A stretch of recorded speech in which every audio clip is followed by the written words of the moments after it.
Olá, concurseiro, como estão os seus preparativos para a próxima prova? Estudando muito? Pensando nisso, acompanhe novas dicas que eu tenho sobre atualidades que irão ajudá-lo na sua próxima prova. Pense nessa notícia. Cresce o número de vistos americanos cedidos a brasileiros. Onde que esse tema se encaixa em atualidades? O que esse tema tem a ver com a sua próxima prova ou com o Brasil como um todo? E automaticamente ele chama a atenção da banca que elabora questões. Vamos lá. Esse tema está ligado à condição econômica da população, que nos últimos tempos ou nos últimos anos passou a ter mais condições para fazer viagens e turismo. Hoje, os brasileiros não são mais vistos como pessoas que vão para os Estados Unidos à procura de emprego, mas sim para gastar. Automaticamente, isto muda o olhar das autoridades sobre a nossa população. Por isso, esse assunto está ligado aos concursos, que têm os seguintes tópicos, eu chamo a tua atenção aí: política, economia, sociedade, relações internacionais e desenvolvimento sustentável. Vamos pensar aí em dois deles. Política internacional. Tem que haver a contrapartida tanto do Brasil quanto dos Estados Unidos para que essa burocracia que existia no visto seja diminuída. Automaticamente, desenvolvimento sustentável. A banca pode pensar assim: como que o brasileiro está consumindo? Que tipo de coisas nós estamos consumindo? Será que nós estamos trazendo mercadorias de lá e aqui elas tornar-se-ão no futuro lixo? Até isso eles podem pensar, por isso você deve ficar atento. Em relação aos vistos, foram concedidos mais de 740 mil vistos de turista para o Brasil no ano de 2011. Isto quer dizer que os Estados Unidos já emitem mais vistos para brasileiros do que para chineses. Para ser exato, em 2011 foram 746.3 vistos contra 701.7 vistos para os chineses.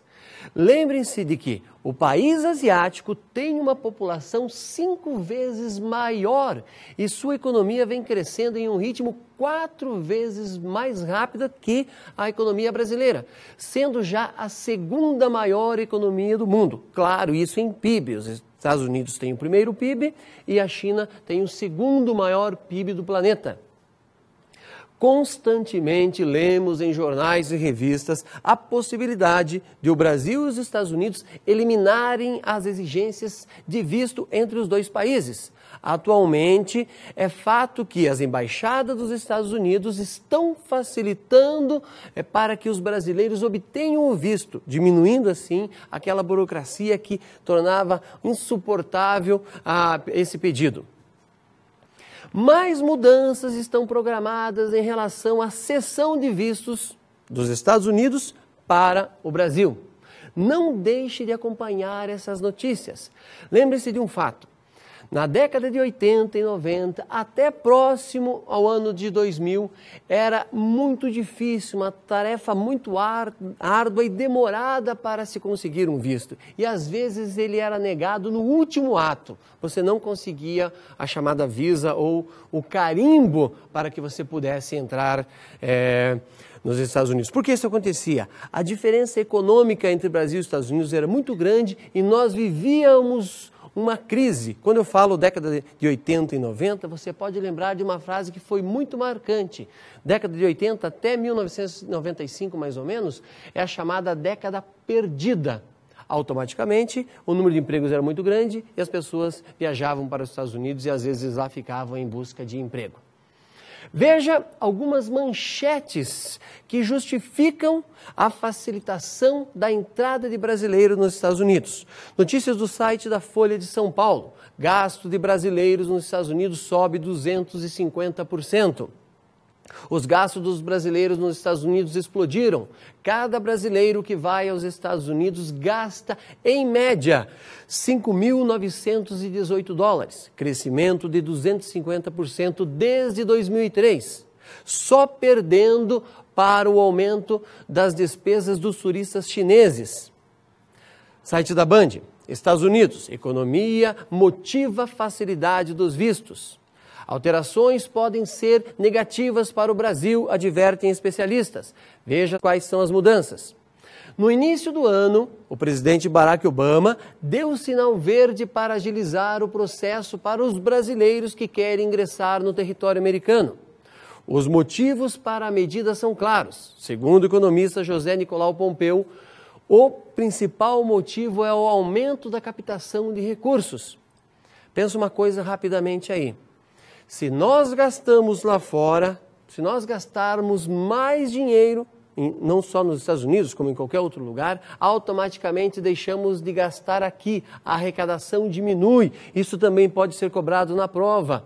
A camisa que eu venha comprar nos Estados Unidos ou em qualquer outro país europeu, eu deixo de comprar no Brasil. Automaticamente, o que acontece? A nossa economia deixa de girar. Esse pode ser um ponto negativo que deve ser pensado, que deve ser analisado. Nossa próxima manchete que deve ser pensada também com muita atenção. Veja só. Caixa chega a 80,2 bilhões em crédito habitacional e atinge total de 2011. Essa é uma manchete do site do Estadão, mas foi divulgada em vários jornais, em várias TVs também essa notícia foi comentada. O Banco da Caixa Econômica Federal atingiu em outubro a cifra de 80,2 bilhões em financiamentos imobiliários. Esse valor montante já equivale aos empréstimos realizados em todo o ano de 2011. De acordo com dados levantados pelo banco, o crédito imobiliário entre o 1º de janeiro e 23 de outubro de 2012 já superou em 36,2% registrado no mesmo período do ano passado, ou seja, de 2011, quando foram emprestados 58,8 bilhões. Segundo declarações do próprio banco, o objetivo para o final de 2012 é atingir a marca recorde de 100 bilhões de empréstimos para a casa própria. Por que essa notícia é importante? Vamos lá. Esse crédito é para as pessoas conquistarem um sonho, ou seja, o sonho da casa própria. Outro ponto importante, quando o governo libera dinheiro a juros baixos para a construção civil, ele acaba movimentando toda a economia. E quando você pensar em construção civil, e a banca pode puxar para esse lado, olha só, construção civil movimenta uma roda muito grande da economia, que vai desde o balconista, que vende os produtos, seja lá o cimento, o pincel, a tinta, ao eletricista, ao encanador, ao arquiteto, ao engenheiro. Então, é uma cadeia gigantesca do ponto de vista econômico e esse dinheiro que o banco empresta acaba fazendo com que o país se movimente. Fique atento, novas notícias virão sobre isso até o final do ano. Vamos ver se passa dos 100 bilhões, como está prometendo a Caixa Econômica. Tomara que isso passe ainda muito mais, porque a nossa economia vai se movimentar de uma forma muito mais dinâmica.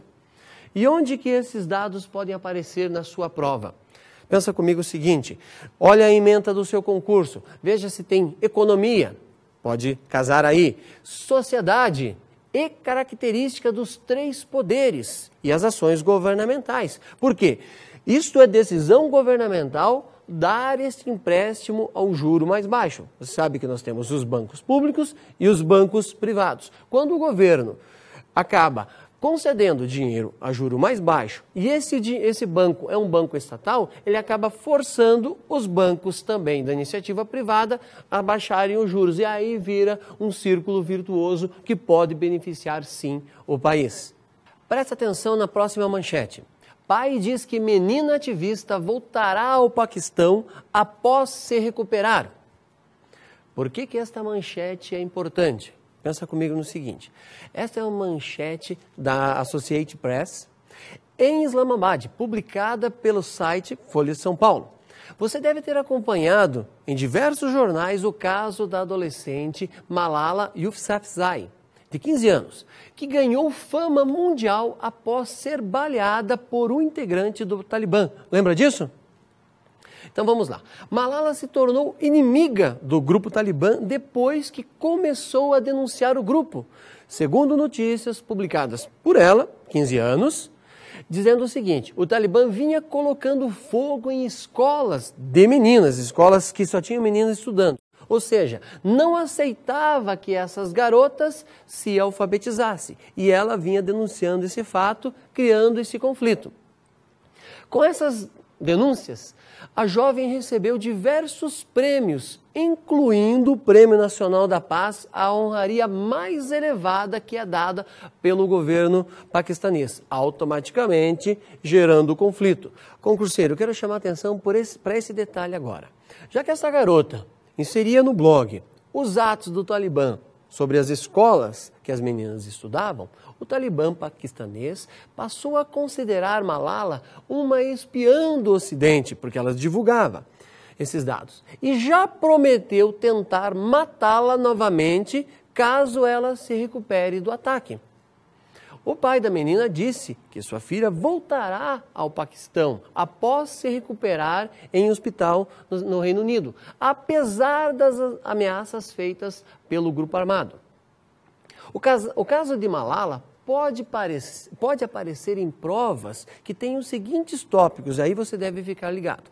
Educação, porque as meninas muçulmanas não podem ter, mas pode fazer uma relação com a educação no Brasil. Relações internacionais, lembre-se, ela está sendo tratada no Reino Unido. Política e tecnologia. Por que política e tecnologia? O fato dela poder publicar essas notícias em um blog e essas notícias se espalharem por todo o planeta gerou uma comoção internacional que envolveu diversos protestos de diversos países, inclusive do Brasil. Nossa próxima notícia, presta atenção nessa frase: subsídios para a agricultura. Veja a notícia publicada no site UOL. Brasil pressiona os Estados Unidos para remover subsídios ao algodão até 2013. Onde esse tema pode ser cobrado? Questão dos subsídios, o conflito com os Estados Unidos. Isso envolve, é claro, política, isso envolve, é claro, economia, tecnologia, relações internacionais e suas vinculações históricas. Desde quando o Brasil briga com os Estados Unidos em relação à questão dos subsídios? Por que nós conseguimos ter um algodão mais barato do que o deles? Por que eles, com toda a tecnologia, não conseguem competir com o nosso algodão e necessitam dos subsídios? Fique ligado nisso. O Brasil já vem há muito tempo pressionando os Estados Unidos para que, até o fim de 2012, os Estados Unidos não mais dê subsídios para os seus agricultores. Segundo o Brasil, essa atitude é desleal e prejudica a nossa agricultura. Por que prejudica? Pensa rapidamente comigo. O nosso algodão aqui, chutando um número aí, sai a R$10 a arroba. O agricultor nos Estados Unidos produz esse algodão a um preço de R$12 a arroba. Só que com o subsídio, o que vai acontecer? O algodão dos Estados Unidos passa a custar R$9. Automaticamente é uma ajuda do governo estadunidense e isto é proibido pela OMC. Em relação a isso, o embaixador brasileiro na Organização Mundial do Comércio, Roberto Azevedo, se reuniu em Washington com representantes dos departamentos de Agricultura e Comércio Exterior dos Estados Unidos e apresentou a eles o que o Brasil considera mais problemático no programa de ajuda aos produtores. Lembre-se do seguinte, que a formulação da nova lei agrícola americana é soberania do Congresso e não do presidente, e que existe a ameaça de retaliação por parte do Brasil, que já foi autorizada essa retaliação lá no ano de 2009. Quem concedeu essa retaliação? A OMC, mas o Brasil ainda não a aplicou, está só ameaçando e por isso que ele está fazendo agora esse pedido para que esses subsídios caiam. Em uma decisão rara, muito rara mesmo, a OMC julgou que as retaliações no valor de mais ou menos 829 milhões de dólares pode atingir produtos não só agrícolas, mas bens de outros setores, pode ser aí tecnológicos e até de propriedade intelectual, claro, produzido nos Estados Unidos. Veja mais uma matéria semelhante também do UOL em relação a isso. A União Europeia acusa os Estados Unidos de continuarem a subsidiar a Boeing, a fabricante de aviões. A União Europeia acusou em outubro passado os Estados Unidos de ignorarem uma ordem da OMC. Para quê? Para parar de subsidiar a Boeing. E pediu também que investigue o caso, que é uma das maiores disputas comerciais do mundo. Os Estados Unidos afirmam que em setembro já cumpriram essa ordem e pararam de subsidiar a Boeing. E você vai ficar atento ainda, porque vai aparecer muito mais notícias em relação a isso. A OMC vai se pronunciar e você vai ouvir dados sobre isso. Mais um detalhe aí. A Comissão Europeia, no entanto, acusou Washington de não ter comprovado que acatou essa decisão. Por isso que eu disse que o desenrolar dessa notícia ainda vai dar muito pano para a manga e ele pode cair sim no seu próximo concurso. Essa notícia também é interessante e de uma maneira ou de outra está relacionada com o Brasil. Me acompanhe. Jogos Olímpicos geram lucros ou despesas para os países sedes? Antes dos Jogos Olímpicos de Londres, era comum jornais com manchetes como essa do The Wall Street Journal. Olimpíada é esperança para recuperar área pobre de Londres. Mas pairava uma dúvida, se as Olimpíadas gerariam lucros ou trariam prejuízos. E as Olimpíadas vieram para Londres justamente sobre a crise europeia. No final do mês de outubro, tivemos a seguinte resposta em relação a isso, e eu quero que você pense também e comece a comparar com o Brasil. Notícia publicada no site O Globo. Olimpíadas ajudam Grã-Bretanha a deixar recessão. Vamos lá então, pensa comigo. Segundo dados divulgados pelo governo, a economia avançou 1% entre julho e setembro. 1/5 do resultado veio da venda de ingressos para os Jogos. O país da rainha recuperou-se bem da recessão do terceiro trimestre, registrando o maior crescimento trimestral do Produto Interno Bruto, PIB, que é a soma de tudo o que se produz no país, com o impulso ao menos parcial dos gastos, é claro, relacionados com os Jogos Olímpicos. O Escritório de Estatísticas Nacionais, que é similar ao nosso IBGE, informou que o PIB britânico avançou 1% entre julho e setembro, superando as expectativas de um ganho de 0,6%, depois de ter contraído 0,4% entre abril e junho. Na comparação anual, a economia ficou estável, também melhor do que se esperava. E no Brasil, como será? Temos uma Copa do Mundo sendo preparada e logo em seguida, vamos ter os Jogos Olímpicos. E é sobre isso que você deve ficar atento ao ler as notícias, ao ler essas manchetes. Os temas podem ser relacionados aos seguintes tópicos. Pensa comigo.